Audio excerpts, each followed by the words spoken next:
นะโมตัสสะภะคะวะโตอะระหะโตสัมมาสัมพุทธัสสะนะโมตัสสะภะคะวะโตอะระหะโตสัมมาสัมพุทธัสสะนะโมตัสสะภะคะวะโตอะระหะโตสัมมาสัมพุทธัสสะพุทธังธัมมังสังฆังกุณุตรังอุปัชฌายังนามาสามิ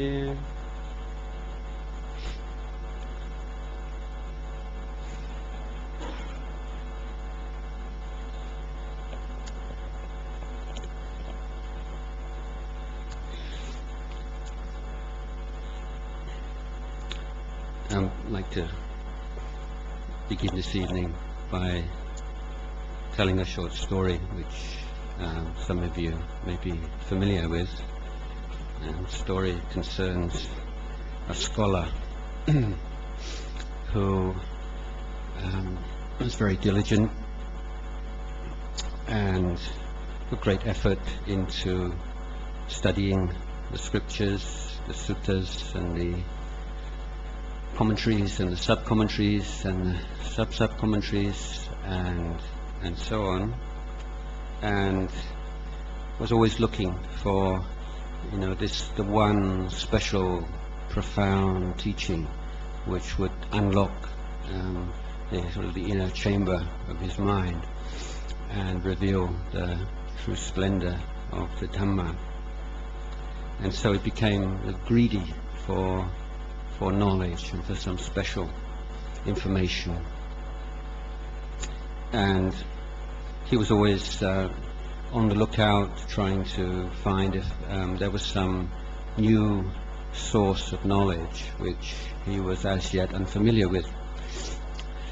And then one day, at this time he was already middle-aged, he heard of this wonderful master who lived in a tree in the middle of a very dense forest of a mountain somewhere, and he heard wonderful things about this teacher.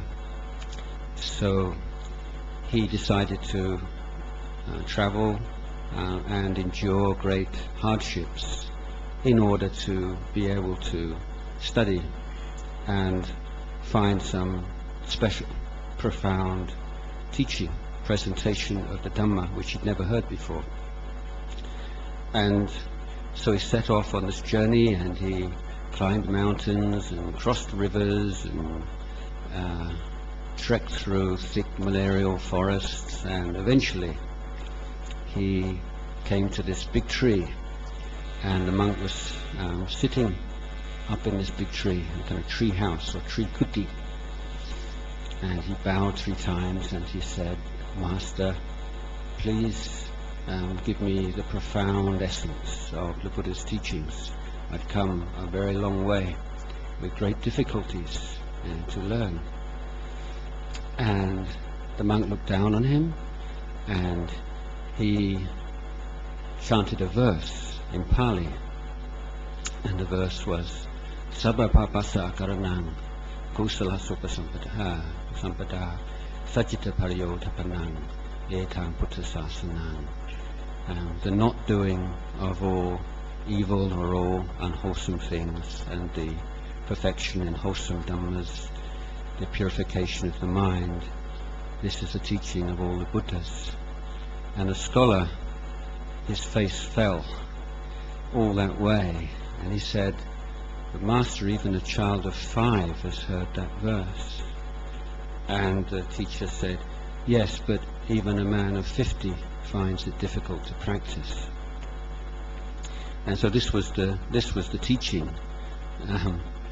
The teaching is that the profound teaching is the thing that you can't do. It's not something that's intellectually difficult, but it's profound if you haven't yet penetrated it, you haven't yet reached it. Indeed, it's often the simplest and the most straightforward teachings which are the most effective and the most and produce the most meaningful change in our lives. And this is a point to observe about the Dhamma, and that is the study and the practice of the Dhamma changes you. It leads somewhere. In the Pali, say it leads onwards, or it leads inwards, depending on how you translate the term. But in contrast, the normal worldly knowledge leads to the increase of complexity, and perhaps we can take knowledge from here and there and put it all together and come up with something new that somebody hasn't thought of before. But whether it actually leads onwards or leads inwards is questionable. So the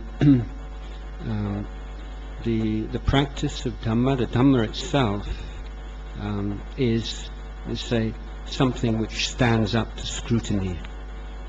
It's something which invites investigation, invites skepticism, invites questions, delights in them.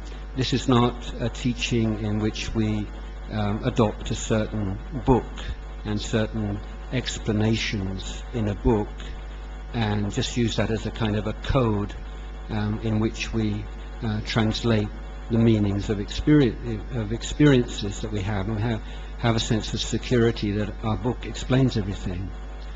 In Buddha Dhamma, we're encouraged to be brave enough to challenge ourselves, challenge monks, challenge the things that we read, and as we practice more and more, we have this confidence that, yeah, the Dhamma, it stands up to that kind of intense scrutiny and that intense investigation. And there is a principle here which I've always found very useful, and that is in deciding what's true and what's false. One simple rule of thumb is that if something is false, the closer you look at it, the more diffuse, the less clear it becomes. Whereas something which is true, the closer you look, the more penetrative the analysis, the clearer it becomes. And so the teachings of the Buddha need to be brought within, need to be looked at closely and put to the test. Now, in some ways, and I stress the word in some ways, Buddhism is similar to science, or a science, and in scientific discourse, it's important that something can be proved experimentally before it can be taken on as a theory. But it's not every law or scientific theory that can be proved by everyone, simply because so much scientific research uses technology which is extremely expensive, and that if you don't have the financial resources, no matter how clever, how smart you are, you can't ever prove that for yourself. You need access to that technology. And similarly, in Buddha Dhamma, although theoretically you can prove the truth of all the teachings, or the core teachings at least, it is dependent on having a mind which is sufficiently mature to act as a vessel for Dhamma. And most importantly, the mind needs a certain sense of stability and clarity. So I'm fond of describing Buddhism in contrast with most of the major world religions, which I would characterize as belief systems. I'm fond of characterizing Buddhism as an education system. So if you can accept that as a way of looking at Buddhism, my question would be: if Buddhism is an education system, and the most profound and complete education system ever devised, then where is the classroom? And so I'm going to answer that for you, as it's a strange question, and my answer would be the present moment. So you embark upon this education system really when you develop the ability to be awake and aware in the present moment. So the word Buddha itself means the awakened one, or means that quality of wakefulness, and that is the essence of practice on every level, the ability to be awake. If you, I'm sure you've had an experience of suddenly waking up in the middle of the night. Maybe there's been some bang or some disturbance, and you just wake up and you haven't yet thought, there's no conceptual thought in your mind, there's just this clear, bright clarity of wakefulness. And that's the kind of state of mind which you, in Buddhist practice, you are trying to develop as more systematically, and so that it becomes just part of your way of living in the world. Now, being mindful in daily life is one of those phrases that you hear an awful lot and sounds quite attractive, but it's of course very difficult to do, and perhaps some of you will say it's too difficult in a very busy city and living the kind of lives that we do. But I have a simile here which I'd like to share with you, which may be useful. If consider a woman who has a small child, then it's very few mothers, or no mothers, I think, that could just be totally focused on their child 24 hours a day, or however long it takes. They have other duties to perform. But a mother who is working at home, for instance, it might be cleaning or cooking or working on the computer or writing or whatever, would at the same time, I believe, always have a sense of exactly where their child is, whether the child is safe or in danger, whether the child is happy or sad, or exactly what's going on with their child, even though to an observer they would seem to be doing something else altogether. And so that is a comparison, or a simile I've come up with to try to explain the kind of awareness of mind that one seeks to develop in everyday life, that sensitivity to changes that are going on throughout the day, the short-term changes and fluctuations of thoughts and feelings, and the more subtle moods which fluctuate throughout the day or throughout a week even.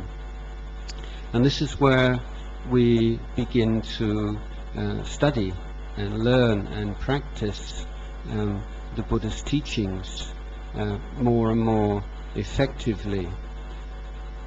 Now, it's quite natural for most of us to, I think, suggest it's natural for us to consider the world divided into two things, very simply, the things we like and the things we don't like. And although we may not like to think about it so bluntly, I think a great deal of our life, even as adults, is taken up with trying to maximize the experience of things we like, and to minimize or completely do away with having to have anything to do at all with things or people that we don't like, and our sense of ease in life is often measured by our success in that endeavor. Think, oh, things are wonderful these days, I don't have to work with anybody I don't like, I don't have to do the things that I don't like, I can do what I want when I want. And of course this is one of the reasons why wealth and money is so coveted, because it does give us that kind of power to set up conditions for ourselves in which we can, to a certain extent, reduce, eliminate the necessity to have to experience things, people we don't like, and to maximize experience of people and things that we do like. But in the end, it's a frustrating kind of way to live our life, because even if we are experiencing a lot of things that we like, the intensity of pleasure that we receive is not stable. Anything that is pleasant tends to fall into the realm of I can't even think of the term now. What I mean to say is that you get a certain amount of pleasure from it the first time, and then the second time you don't get so much pleasure, so you have to increase the stimulus to get the same amount of pleasure, and this goes on and on. So in the coarsest expression of this, people who take drugs find a certain level of drug taking gives them the feeling that they that they crave, and then after a while they have to increase the dose and so on, and it goes on. But that's not restricted, of course, to drug use. It's the story of the whole sensual realm, and our nervous system cannot stand too much pleasure, and our bodies need change. We can't sit still for more than a few seconds at a time without having to move the body slightly at least. And so the search for the pleasant is always has a certain admixture of pain. The shadow of separation always hangs over our pleasure. And in romantic movies and books, the young couple looking up at the full moon in the garden, they say, "I wish this night could last forever." Why say that? Why would you say that if you didn't know that it's not going to last forever? And so that sense that even when, or especially when things are wonderful, there's this in the back of our minds. We have to think, it's like all downhill from here. It's probably never going to be better than this. And that sense of exhilaration, well, this is the best it's ever been, is very hard to separate from that flickering, sad thought. Yes, but it's never going to be any better than this, and perhaps it's never going to be as good as this again. It's just normal, isn't it? It's just normal part of life. And of course, when separation does take place, often it's a shock, and people say, "I just never thought that would ever happen." Who would have thought? Well, why not? Why is it so impossible? Is every kind of separation takes place all the time, all around us.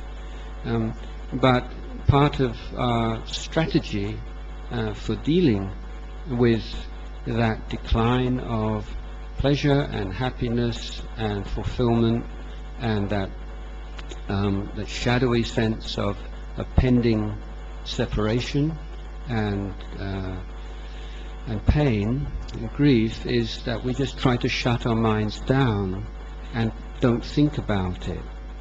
So this idea is, don't want to think about that, it's morbid, that'll just make you depressed. Look on the bright side of life.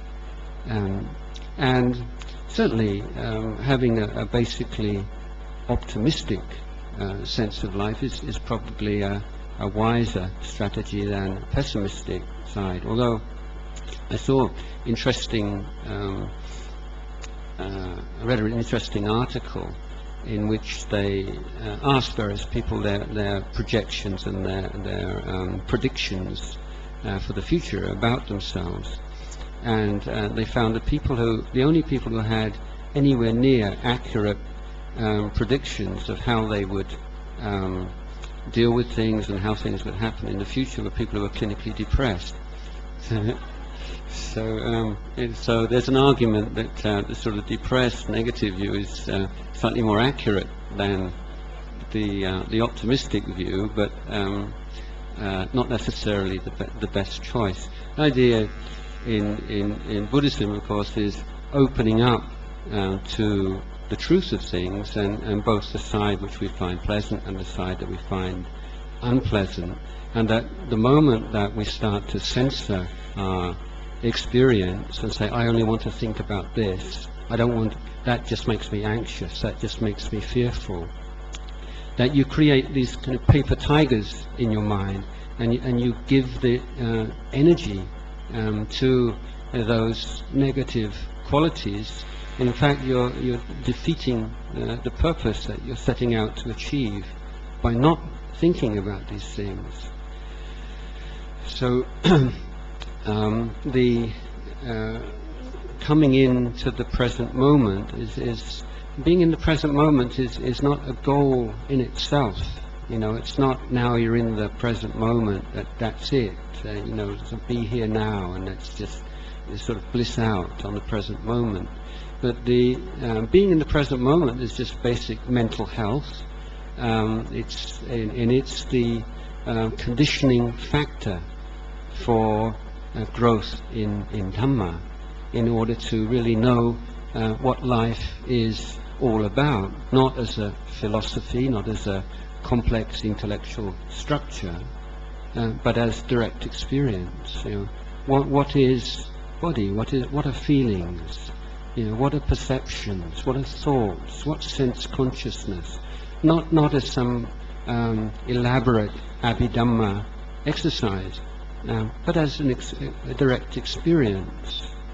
So, and this is a revolution in our way of living life, to see moving at least some way along the spectrum from content to process, meaning that we tend to obsess with the content of experience, and we tend to overlook the process nature of experience. Now, to put this in a more conventional Buddhist idiom, so we don't notice the arising and passing away according to causes and conditions of all the various things that we experience throughout the day. But being in the present moment, the emphasis shifts naturally.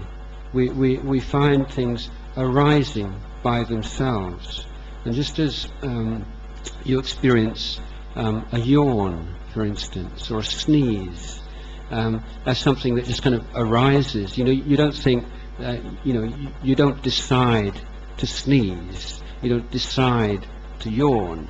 It happens, and this is the weird kind of thing, which, as I say, as a philosophical point of view, might be debatable, but I would say it's something that we can observe very clearly, is that the intention, the thought, the feeling arises, and the one who is thinking, who is feeling, arises subsequent to the thought. Now common sense says there's someone who's thinking and then you have a thought, and the challenge is that what really happens? Have you ever developed a clarity, stability, a sharpness of mind which you can really look at what's going on directly? And some of our most cherished assumptions are overturned quite radically when we're willing to do that, to really look and see what's going on here. and it's liberating. And this is we've had liberation. The Buddha that's the word that the Buddha used to sum up all of his teachings in the traditional presentation of Buddha Dhamma, 84,000 teachings. And he said they all have a single flavor, just as all the waters in all the oceans of the world have a single salty flavor. So all the teachings of the Buddha have this single flavor of liberation. So that means that when we're practicing generosity, sharing, giving others, that's a liberating practice. If it is the practice of generosity in the sense that the Buddha gave it, meaning that there has to be, or at least a liberation from attachment to material things, a liberation from meanness, from stinginess. This is how we develop this very first stage of letting go. We let go on a material level, letting go of our attachment to money and to wealth. When we practice generosity wisely, then we have to start thinking about other people. It's a meditation in itself. If you're going to give something to somebody, you have to think, what is it that they want? What would make them happy? So you're liberating yourself from that self-centered point of view, because you're taking somebody else's wishes, someone else's happiness into consideration.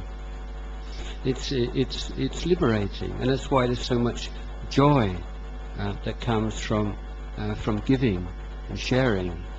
And when you can give and share and not expect, not want anyone else to know about it, sort of secret sharing, that's the most wonderful kind of sharing. Many of you may know the Thai idiom of attaching the gold leaf to the back of the Buddha. Every people want to put the gold leaf on the front of the Buddha where everyone can see it.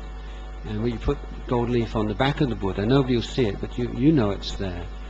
And that's a more liberating kind of giving than one in which one expects something.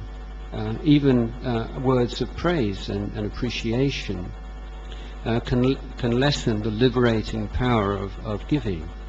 And so again, in a more common kind of Buddhist idiom, we say, well, if you give and you expect or desire something in reply, then you get less merit than you get from giving without expecting anything.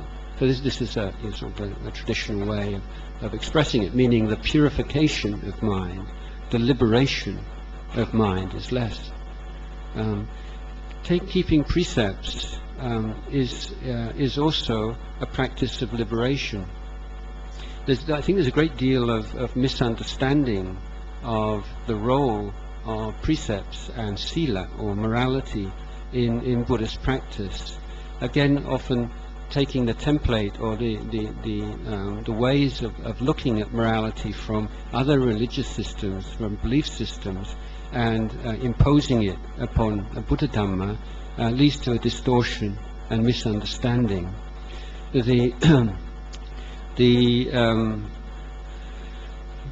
is not that keeping precepts and leading a moral life is the sort of foundation practice, something that provides the ability to practice Dhamma, but it is in itself the practice of Dhamma.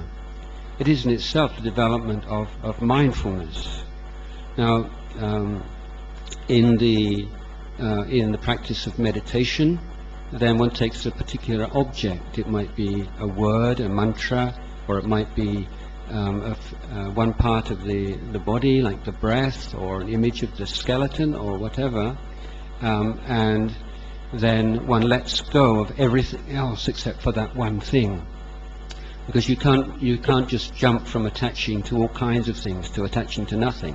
You need a kind of a halfway house to give that sense of stability and confidence. So you take a meditation object as your halfway house to give you a focus, and then you let go of everything else except for that one thing, and eventually you can let go of that one thing. But But earlier I mentioned this practice of being aware and being in the present moment in daily life and being mindful. But the word mindfulness, in Thai language we use the phrase "ความระลึกได้," and that means like recollection.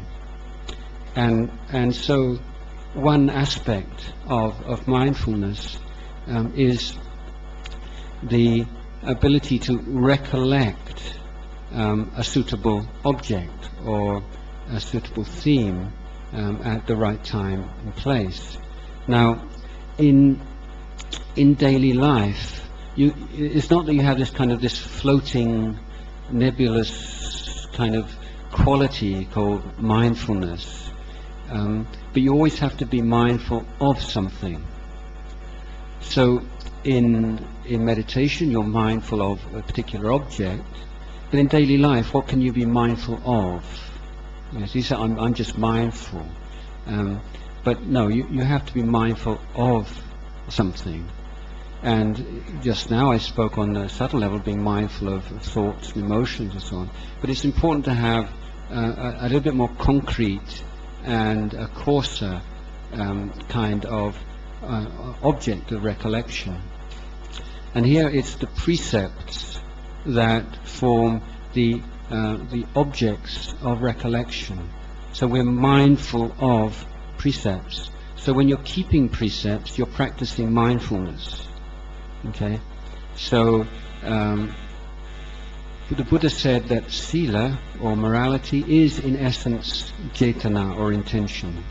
Kamma, in essence, is cetana, or intention. So you can see the fundamental importance of cetana. So, in other words, you're only going to be effective in your efforts to avoid creating bad kamma, and your efforts to create good kamma, when you have some sense of cetana, or intention. You're only going to have the kind of sila which dovetails with and harmonizes with practice of samadhi and panya, when you have that understanding, that recognition, mindfulness of cetana, or intention.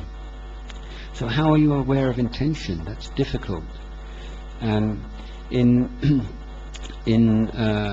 following a moving object, we can see if the background for that moving object is multicolored and unstable, very difficult to keep one's eye on such an object. But if you have a plain background and you have a grid, then you can follow the movements of a moving object much more simply. You know, it's moving from square A3 to B4 to C6, and having that grid there is extremely helpful. And the precepts form that kind of grid, that kind of matrix or framework in which one can see the complex movements of the mind, at least when they start to lead onto actions of body and speech, which constitute bad kamma, and are going to create problems both for oneself and others in the present and in future. So in the case of the first precept, when one recollects that one will not harm any living creature, even if it's something which is frightening or dangerous or irritating, one just has a clear-cut determination.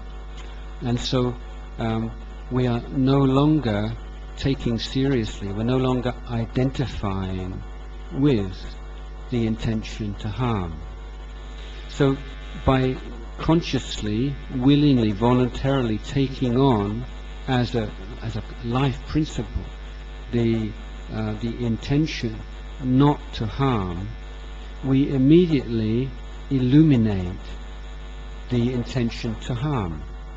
We become mindful of the arising of the intention to harm because we are very sincere in our intention not to harm. And similarly with the other precepts. And so this is why keeping precepts is not a preliminary, something that enables us to practice Dhamma. but it is right in the very heart of practice. And we can develop from the 5 precepts are very basic kind of level. In monk's life we have incredible number of precepts that we use in this way as pegs for mindfulness.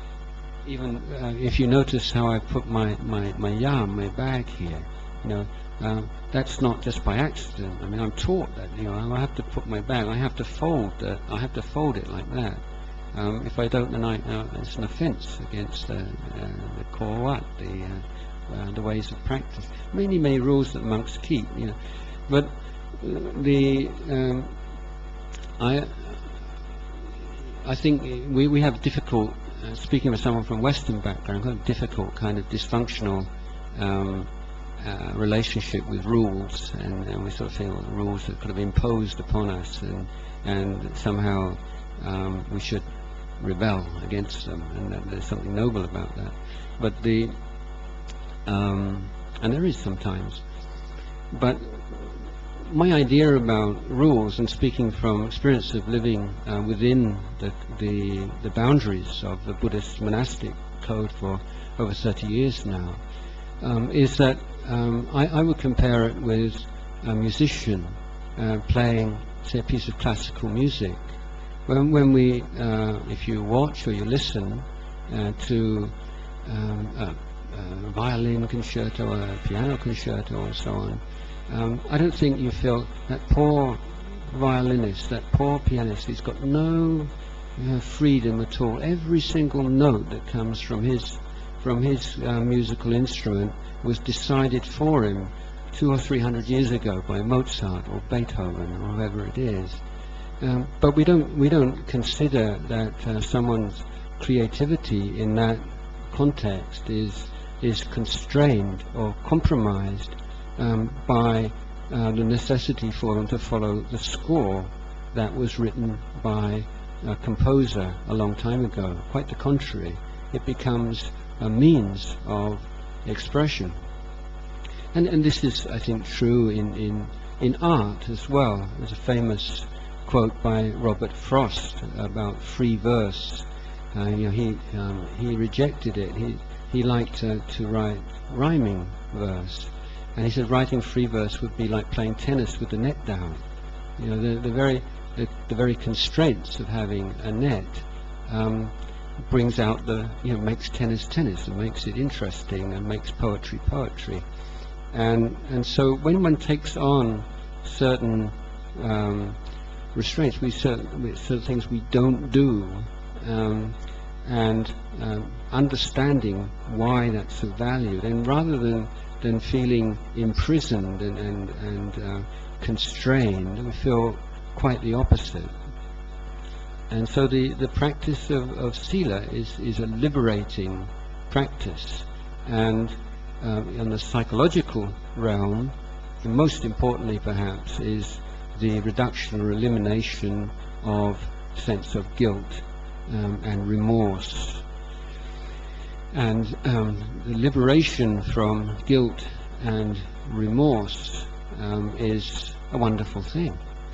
And it's sila more than anything else, where you set boundaries for yourself, not having them imposed upon you, but you willingly take them on, and through a practice in which you consistently are able to live within those boundaries, a growing confidence in yourself arises, and one that knows that you have certain principles which you can uphold even in situations or circumstances where it might be quite difficult to do that. And you don't have to constantly be going over and over in your mind this sort of, oh, why did I say that? Why did I do that? And why? As just as an aside, when many of you, if any of you have done meditation retreats, you may have encountered a phenomenon where a certain kind of song arises in your brain, and it won't go away for maybe a day or two. And this happened to me in a long retreat when I was a young monk. And so you'll have to bear with me now. You must be of a certain age to know this song, but it's a song by David Bowie, and it's which I was very fond of as a layman. It's called "Always Crashing in the Same Car." And has anybody ever heard that song? Very good song, and but it just sums up that idea where you make the same mistake over and over and over again. You say, never again, never am I going to be so stupid, never am I going to do this ever again, until the next time you do it. And so you crash in the same car over and over and over again. So I was in this state where I felt that I was crashing this car again and again and again, and suddenly out of nowhere popped up this song from the mid-70s or wherever it was. And so this is something that is a real problem in meditation, and if you are consistently acting in ways which are undermining your principles and your goals and your ideals, then you lose a lot of energy and self-confidence, and then very easily you start to look on yourself in a very demeaning kind of way. You lose your self-respect, self-esteem, and then if you're not careful, you start creating this sense of self, like I'm a bad person, or I'm hopeless, or I can't do this. And then you believe in that little voice in your head, and you create this person, me, who's hopeless, who's no good.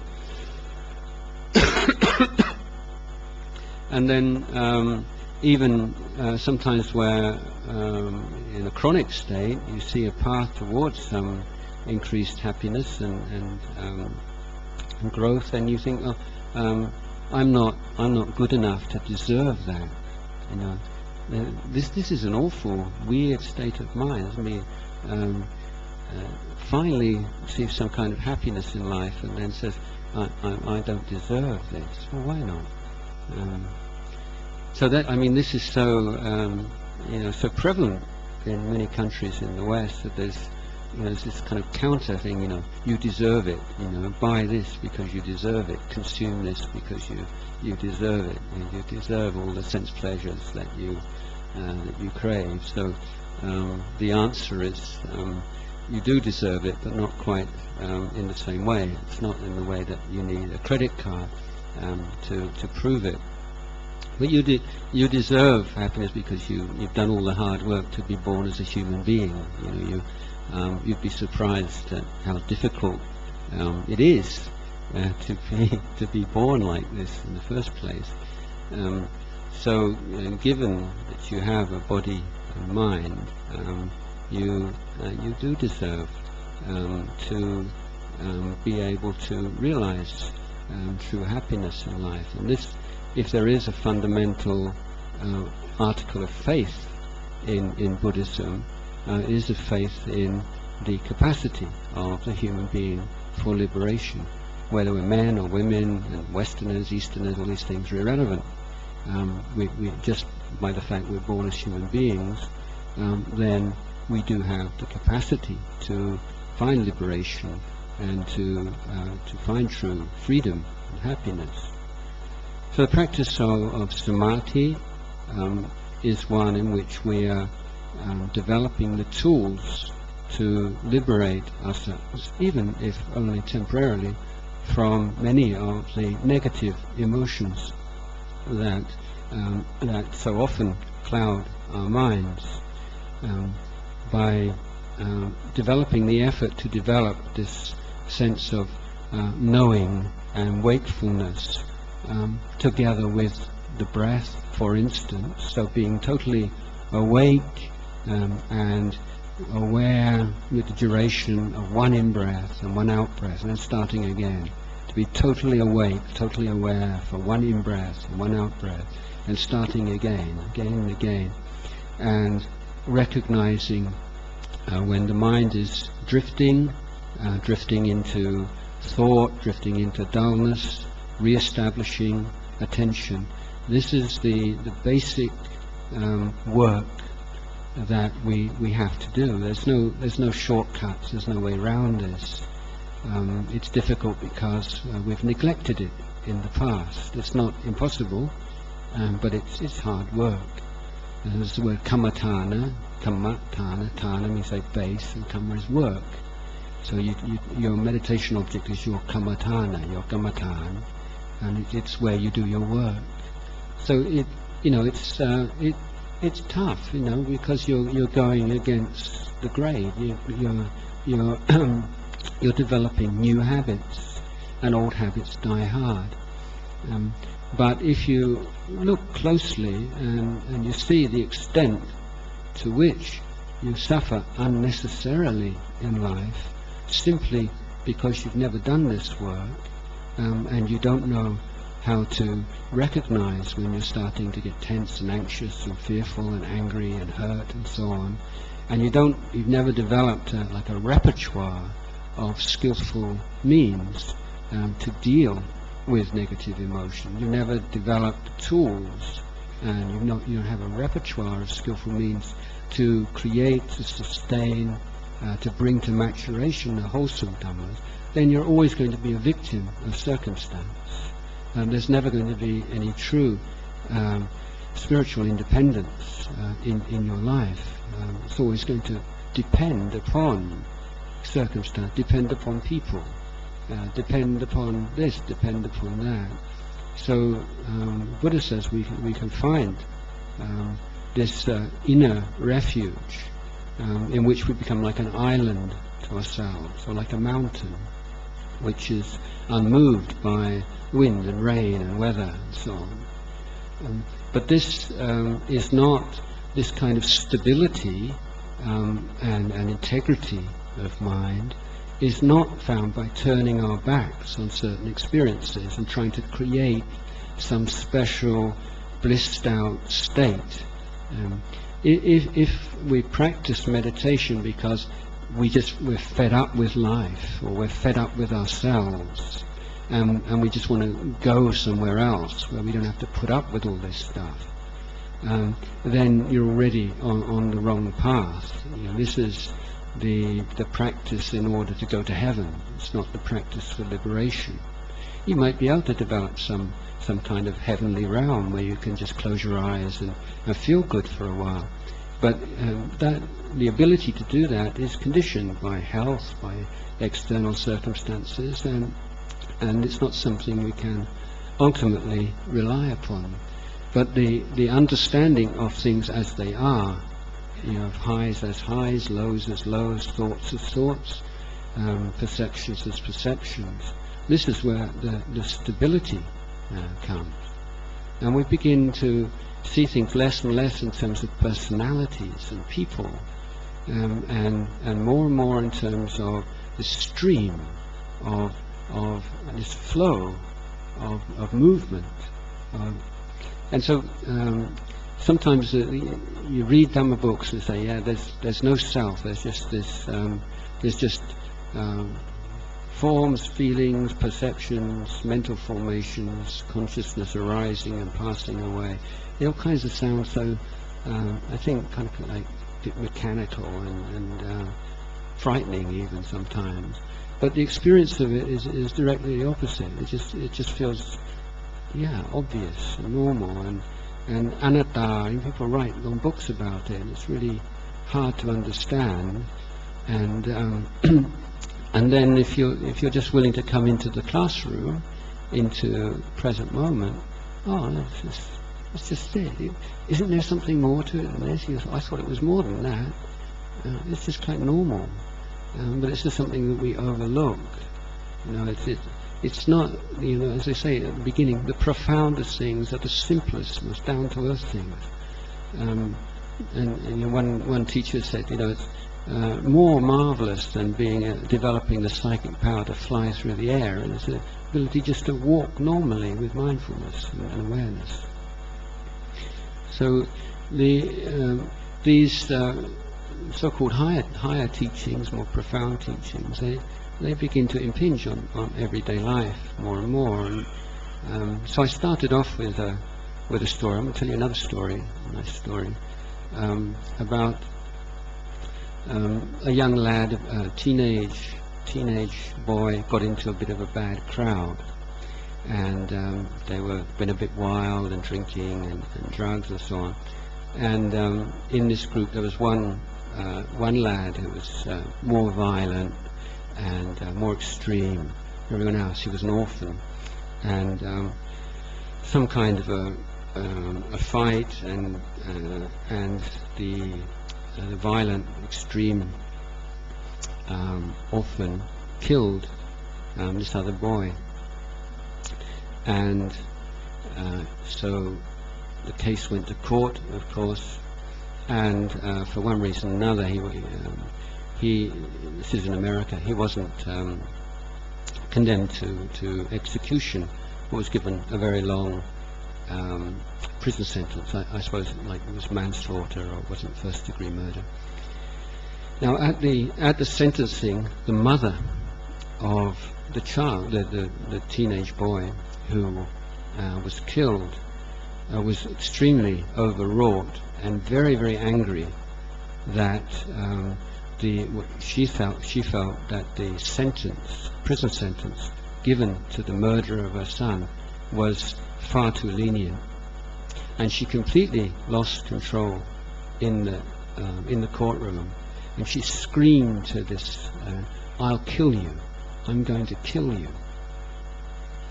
So he went to prison, and he didn't have any family connections, didn't have any friends, had no visitors. And then some months passed, and so you've got a visitor. So he went out. Who could that be? And it was the mother of the boy that he killed. He was, what to say. It was a very kind of awkward meeting, as you can imagine. I mean, it's awkward already in that kind of situation, but particularly weird and awkward.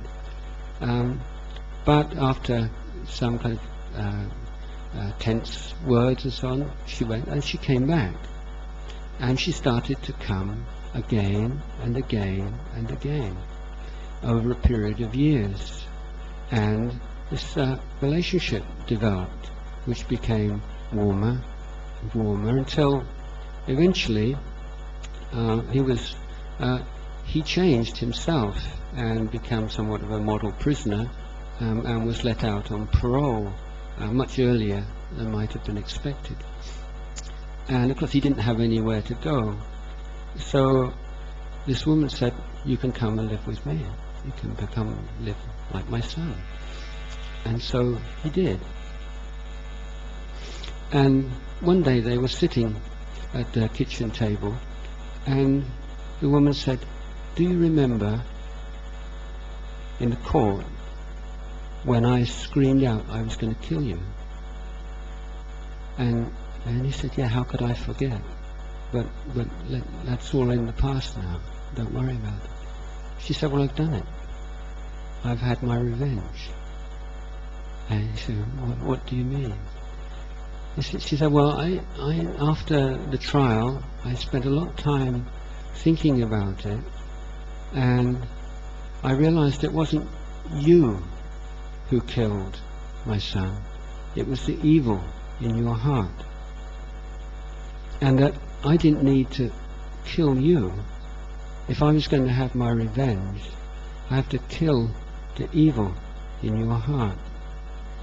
And so that's why I started to visit you, and to give you my love and kindness and understanding over a period of many years. And now I see you, and I'm very proud of you, and I don't see that anger and hatred and violence in you at all. I've killed it. I've killed it with my love. And now I've had my revenge." I think I really like this story, and I think it's a very practical, down-to-earth expression of wisdom in Buddhist meaning, seeing that there are not these people who do things. What there are negative emotions on the rampage, because people have never developed the Dhamma. Never developed this liberating practice of generosity, precepts, of meditation, of learning, of looking, of inquiring, of challenging one's assumptions and one's ways of looking at things, and never develop this wakefulness and ability to learn what's what in life, rather than just believing what we're told. So when this woman, through this traumatic experience, really looked at what was the cause of the terrible thing that happened to her. It wasn't this bad person, it was the anger and the hatred and the violence in his heart. So I think that the more in which we move away from this kind of person-based, this looking at things in terms of personalities and people, and looking more and more at what's really going on, then some really revolutionary and liberating effects can be felt. And we're the guinea pigs. You learn about the human condition most effectively by looking at your own condition. You're a human being, and you want to learn about greed and non-greed and hatred and forgiveness and delusion and wisdom. You learn most of the best by looking within. So it's a wonderful journey that we can all follow, and I feel certainly very honoured and I feel wonderfully blessed to be able to follow in Buddha's footsteps in this way. So I would like to offer this teaching to you this evening.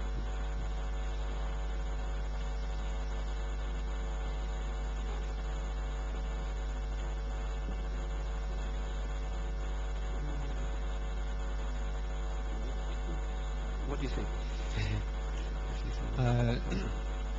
So, shall we do the meditation together, or would you like to start asking some questions, or turn off the air conditioning? It's too cold. We can turn it off. Freezing. จะปิดแอร์หน่อยได้ไหมผมบอกว่าก็หนาว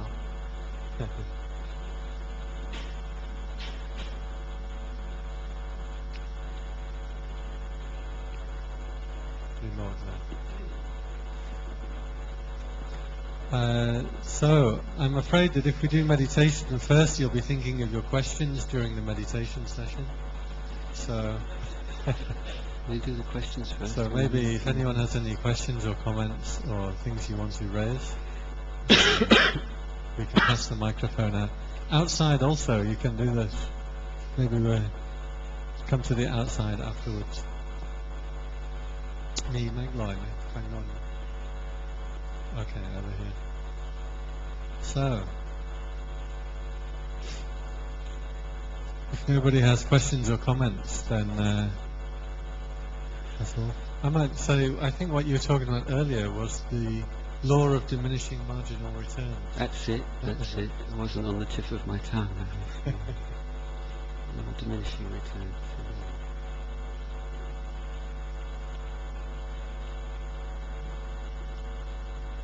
So everyone seems enlightened, and let's start. Maybe that's a good sign to do a short meditation together then. Okay. It's a bit fine, I mean, a bit fine, couldn't you?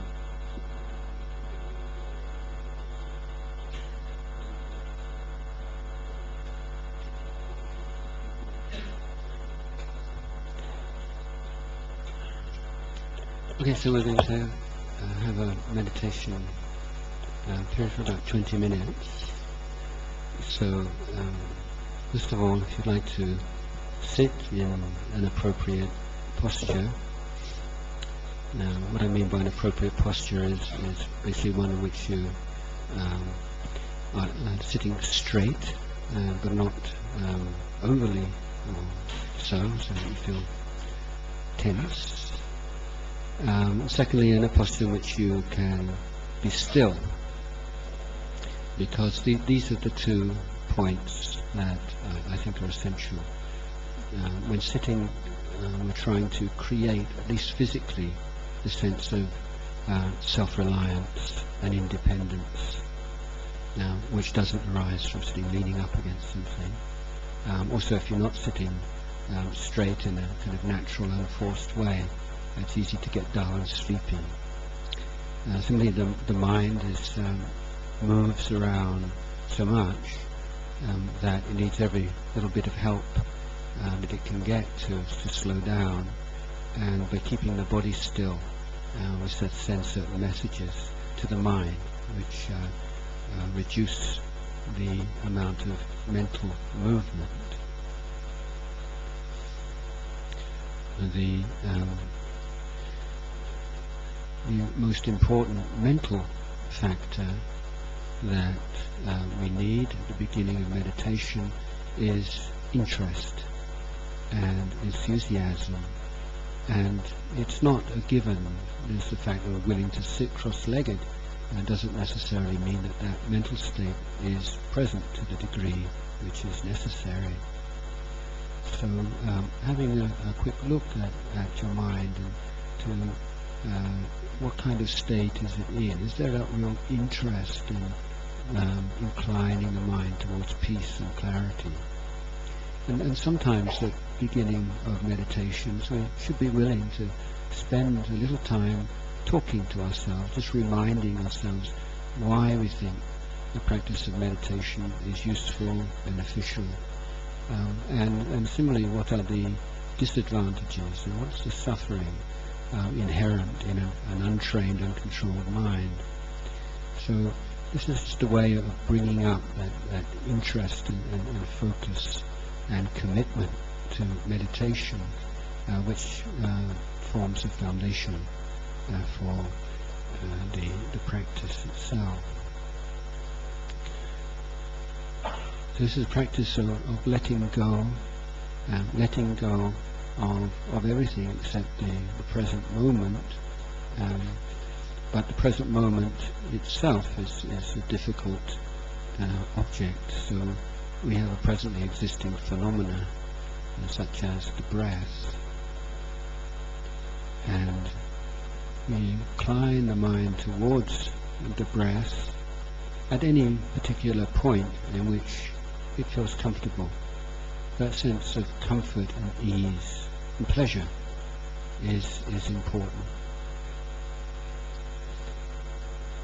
Now at any moment, if you feel that thinking about things you like, thinking about things you don't like, is more interesting and pleasurable than meditation, then your mind will probably wander off.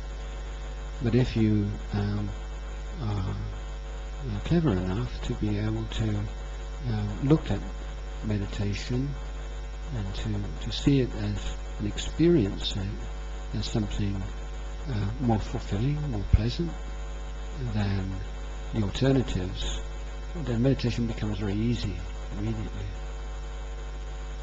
Now, meditation is not concentrating upon something, because then the mind tends to get rather tight when we look on our meditation in that way.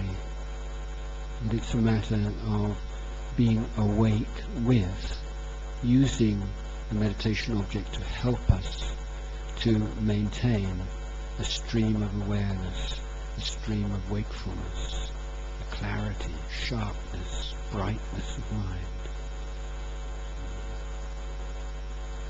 So how can you be bright and wakeful and clear and sharp with the in-breath?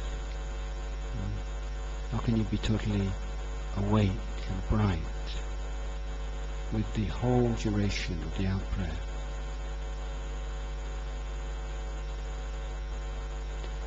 It tends to be easier to create attention on the beginning of something than to sustain it for its whole duration. So this is a life skill that we're learning here, to sustain a certain quality of attention.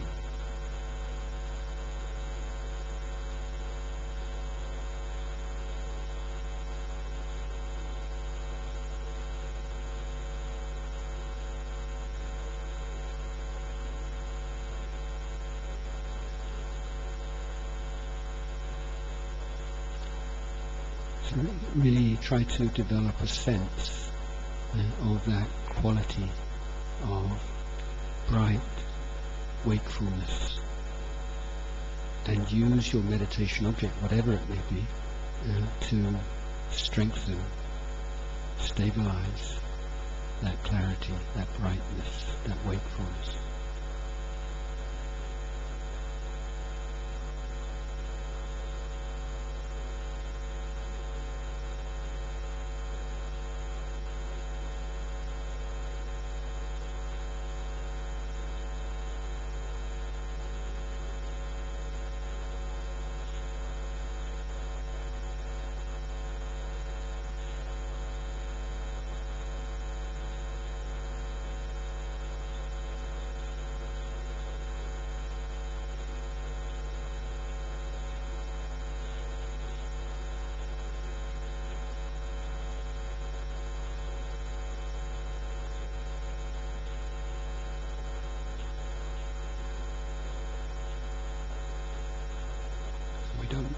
We don't forget what we have determined to do, to practice. This is mindfulness, not forgetting what needs to be remembered.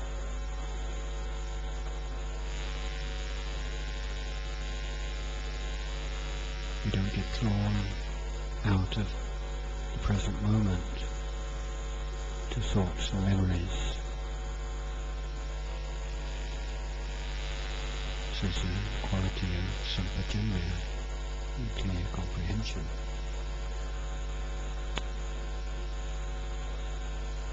We develop the optimum level of effort, which we constantly fine-tune. The effort which is needed at the beginning of a meditation and the effort which is needed some time into the meditation will be of a different character. We need that flexibility and sharpness to be adjusting the intensity of our effort.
You've all had ample time to think of your questions.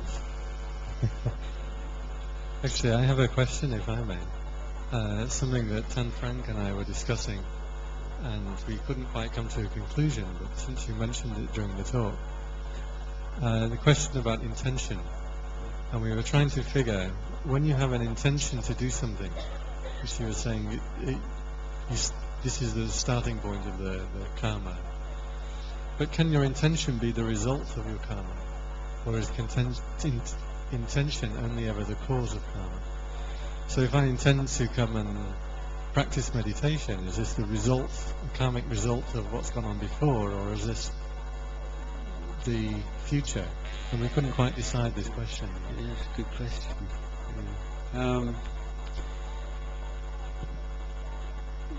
Yeah, I mean the kind of intention that appears in the mind is obviously conditioned, at least to some extent, by past experience, isn't it? I mean, if you're living in a non-Buddhist culture, never had any exposure to Buddhist teachings, then the intention to meditate would be unlikely to arise in your mind. Just not anything you've ever seen anybody do, or ever had any encouragement to think about. So yes, I mean, it's a conditioned phenomena in the same way, isn't it?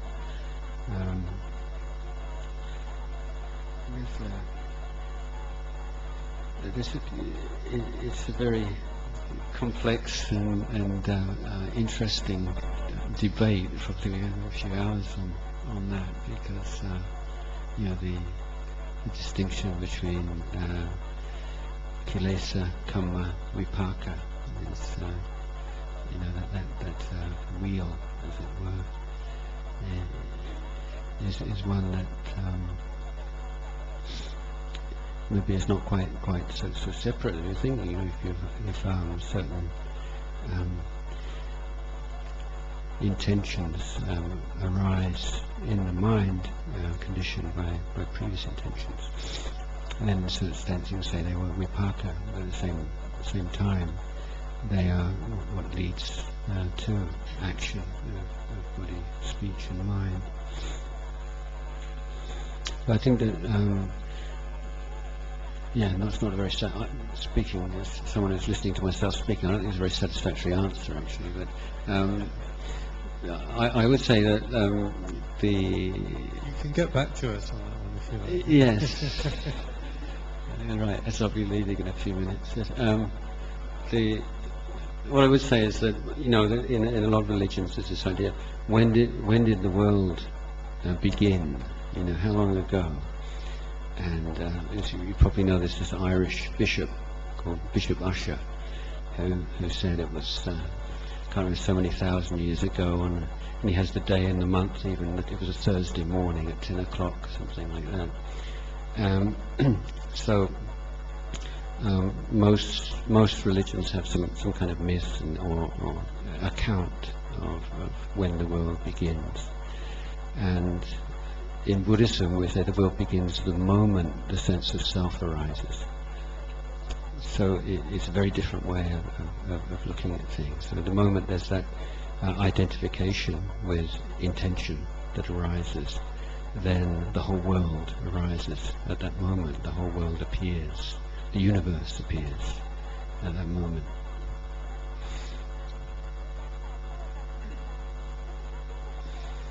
So, anybody else? Can you send the microphone over here? Song microphone. Oh, you have one. You have your own mic. Okay. Maybe this one that we're passing around, we can send outside. I think there's someone here first. You didn't. Go ahead.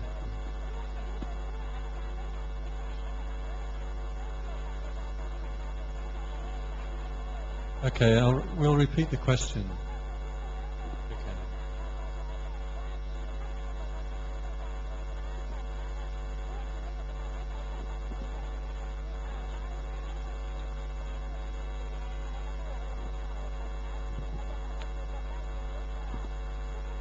How can I apply benefits of meditation to the non-meditation time during the day?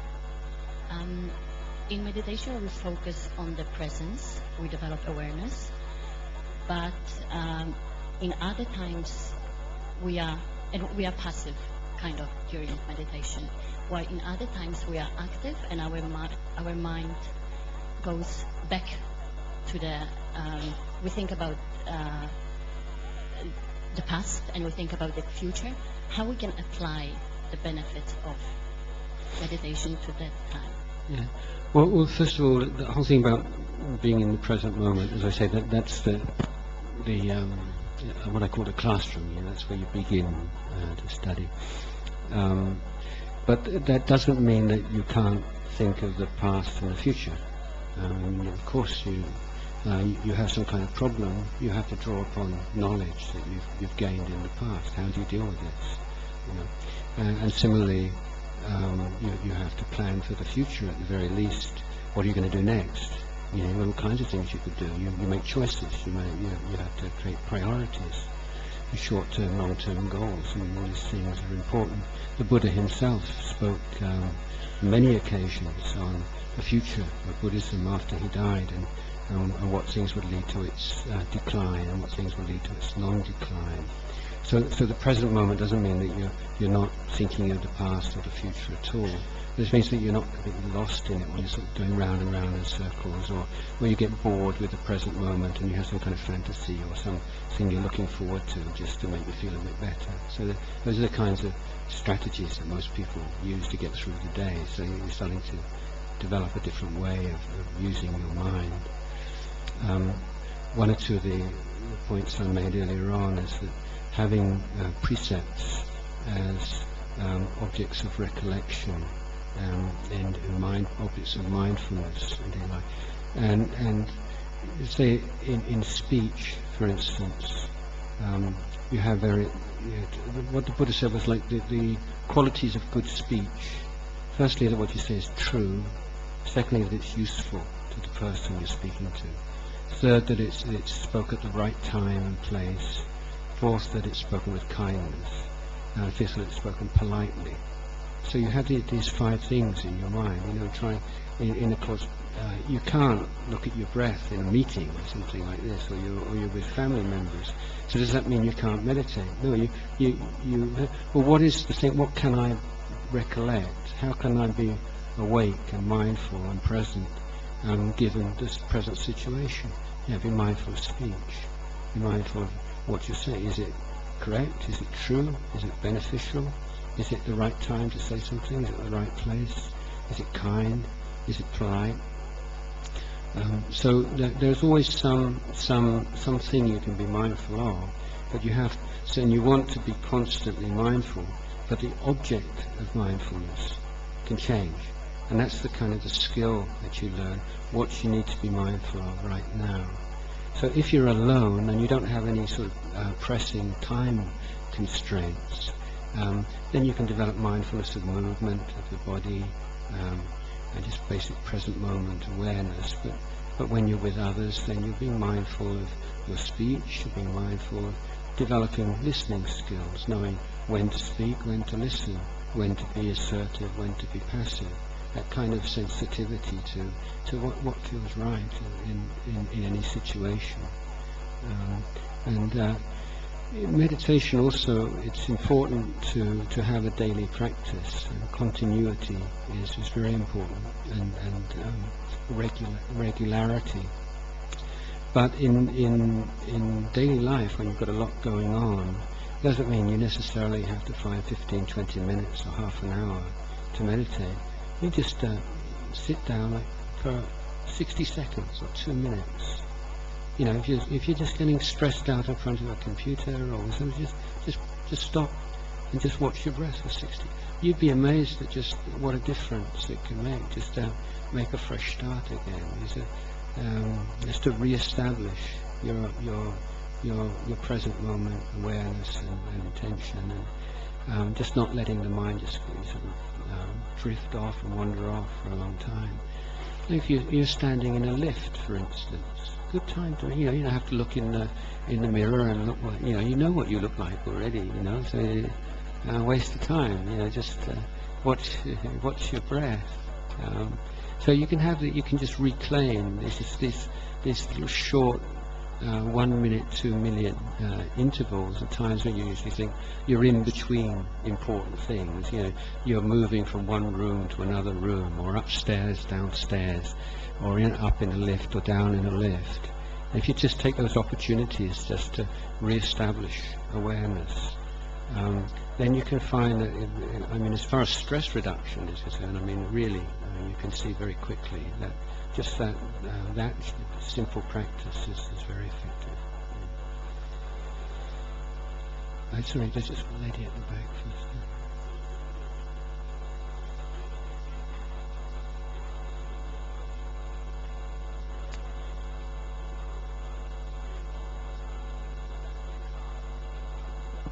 If I'm occupied by a very intense emotion, like angry or anxiety, and at the moment that at that time I'm aware of the presence, but still the emotion is very intense and overwhelmed. What is the next step? Should I focus on breathing?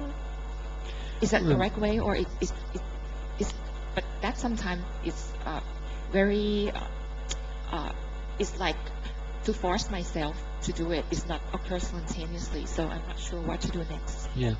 Well, first of all, this would just make the point that the Buddha pointed out the way the mind works is it can't at the one and the same time be wholesome and unwholesome. Kusala, akusala, kuson, akuson. You can't have that in one single moment.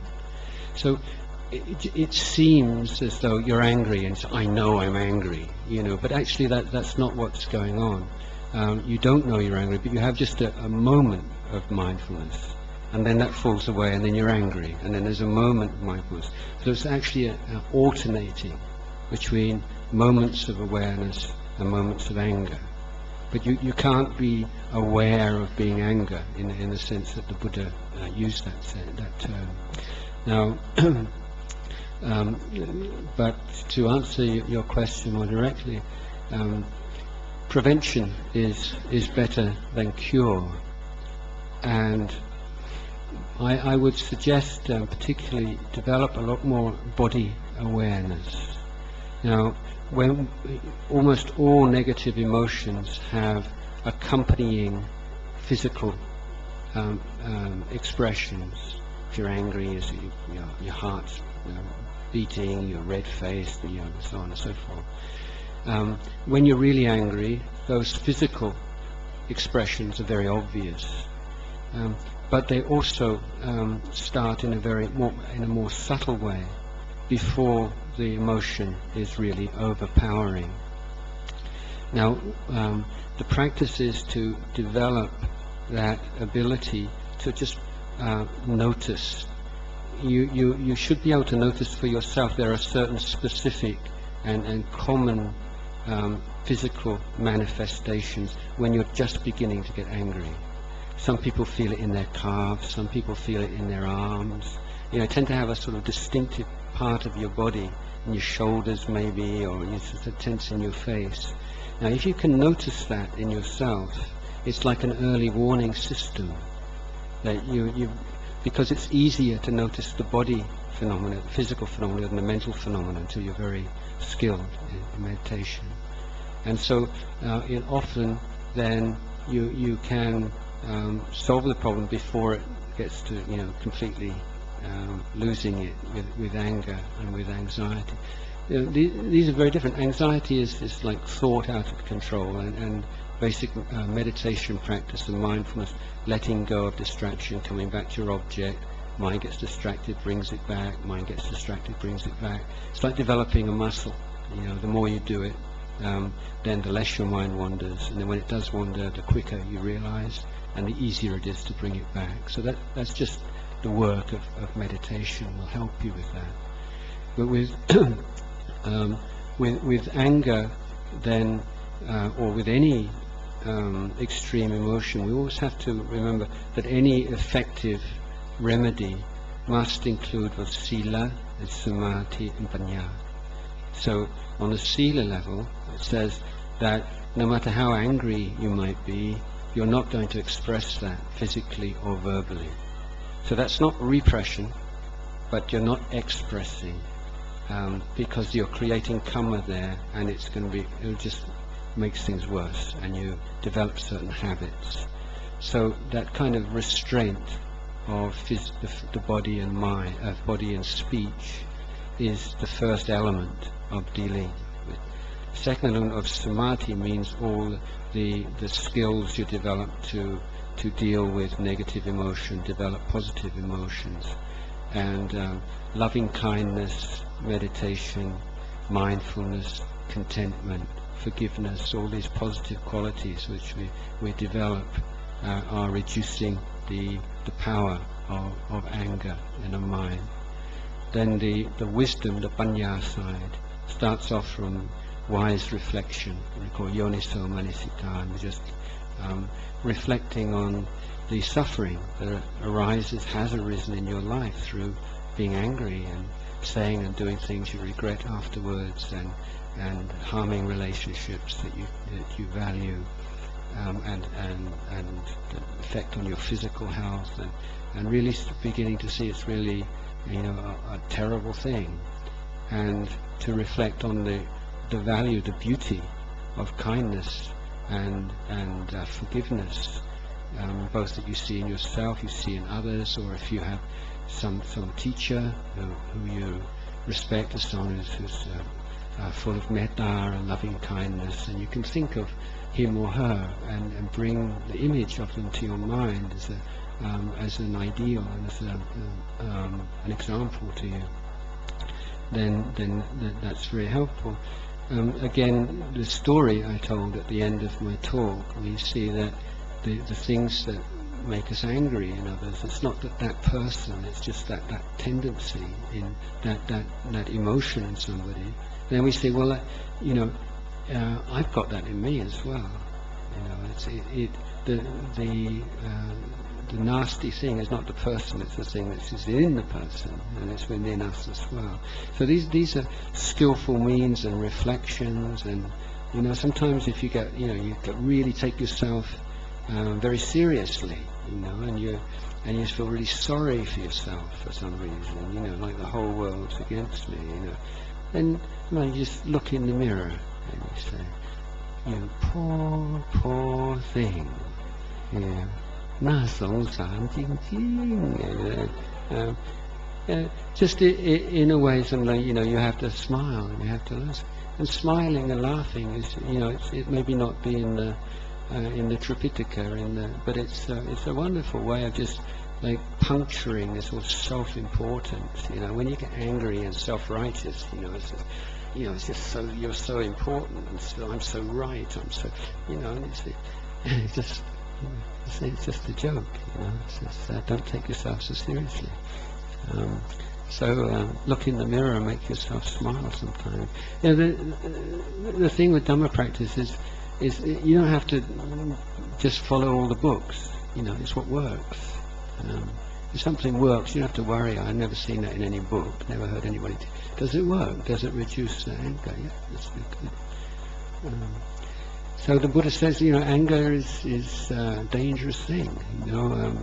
One of the similes is, you have a single match, and you could set fire to a million rai forest with one match, and you can destroy like a million years of merit with one moment of anger.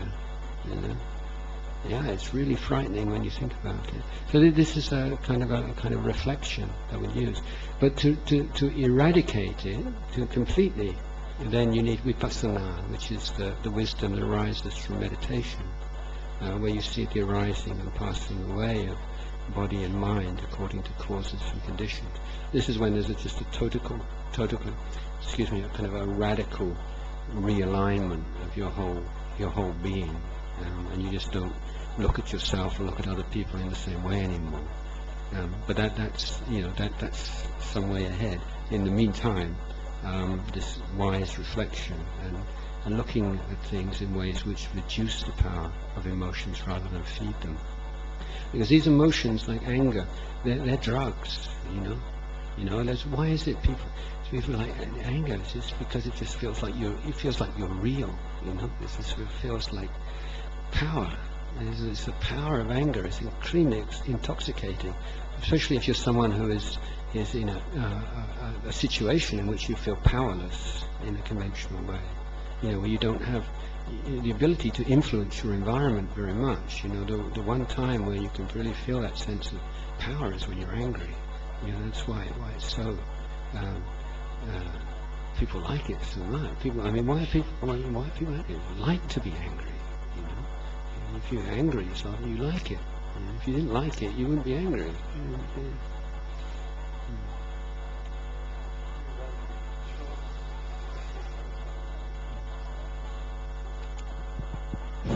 Thank you. นมัสการพระอาจารย์ The way to reduce the anger, I keep practicing meditation at least 30 minutes a day. I haven't met you, but I listen to your talk in both in Thai and in English through the Thorsi and Thamdi.com. So when I have some kind of confusion, I like to listen to your talk through the two websites. Thank you very much. I'm very pleased to meet you today. My name is Shotika, and it's quite interesting when you talk about to stay in present is the classroom, right? It's like how to stay in present. But I'm just wondering if you relate to the present moment, just to stay still in the present, and this is the classroom. But who is the teacher, and who will do the grading us, and how would we know that we are a good student, and how we be sure that we are walking on the right path? Thank you. Okay. Well, that's a very... More or less. Well, that's a very rigorous expansion of my simile.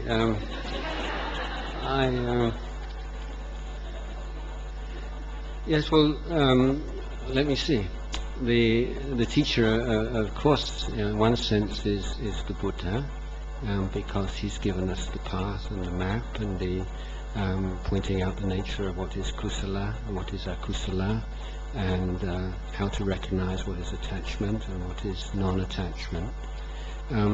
But in a second sense, we're our own teacher. They're saying that the teachings manifest to us naturally when we're in that environment. So it's not something that you have to study. It's already there. So if you remember the Buddha saying, whether there's a Buddha born in the world or not, everything is impermanent, is dukkha, is anatta. So it's like anicca, dukkha, anatta. These are not philosophical positions that the Buddha developed. But it's just the Buddha was clear and present, and he recognized the way things are. Then from that, he tried to express that in language. But when we're in the present moment, we don't need language. And that state where we're right there, we're experiencing those things. Anicca, dukkha, anatta. They're already there in the classroom. They're part of the classroom, if you like. You don't need anyone to grade you, and you don't really need to grade yourself, because then you tend to compare yourself with other people, and it's not always such a good idea. But what I would say is that the qualities in the Buddha, the three essential qualities, are wisdom and compassion and purity. So any kind of meditation practice, you should be able to see over a period of time more wisdom, more compassion, and more purity. And purity here meaning freedom from defilement. So you should enjoy meditation. You should enjoy meditation more than you enjoy breakfast. So I'll give you a good grade. If you enjoy meditation more than you enjoy breakfast, you're doing okay. There. And we give you a top grade for the question also. Okay, I think we better call it an end there. Some people are waiting to get home for their dinner. So thank you all for coming. Terry, can you offer the flowers to Chan Ajahn? And in Buddhism we don't clap or cheer, but we do say sadhu 3 times. So Sadhu, sadhu, sadhu. And thank you very much for coming here and talking to us all, and we hope you come back and do it again. Yes. Okay. Sorry, I was just going to say that all the sadhus, I just wanted to tell you, I've just been to Bangladesh, to Chittagong hill tracks, taking Buddha images and some financial assistance for the Buddhists there, and it's an absolute revelation. There's a thriving Buddhist Theravada Buddhist community, Chittagong hill tracks, and wonderful teacher who's 90 years old now, but quite wonderful, and he has many forest monasteries and mountains, and I was there for the Katina, and on the day of offering the Katina cloth last week, there were almost 100,000 people there, and as we I was with the senior monk, and the sound of nearly 100,000 people, sadhu, sadhu, sadhu, is one of the most wonderful sounds I've ever heard in my life. So yes, just hearing your rather beautiful, rather lower, more quiet and restrained sadhu reminded me of this. For those of you who aren't on the list and you're interested, we have Sayadaw Ujjodika coming hopefully next month sometime, and we have Ajahn Pasano on the 21st of January. So if you're not connected with the Little Bang website, we have a sheet outside, and I can send you the information on those. We have a whole bunch of books here to give away. Thank you for Terry for bringing them, and these are from the Torsi school, right? Provided a whole range of books and tapes, so if you want to come and get one of these, come and get them from Ajahn Jayasaro or myself. I think we don't have quite enough for everybody, so it'd have to be one each. You'd have to choose anyone. We've got ours, so you can choose anyone that you like. And thank you all for coming. I'll see you all next time.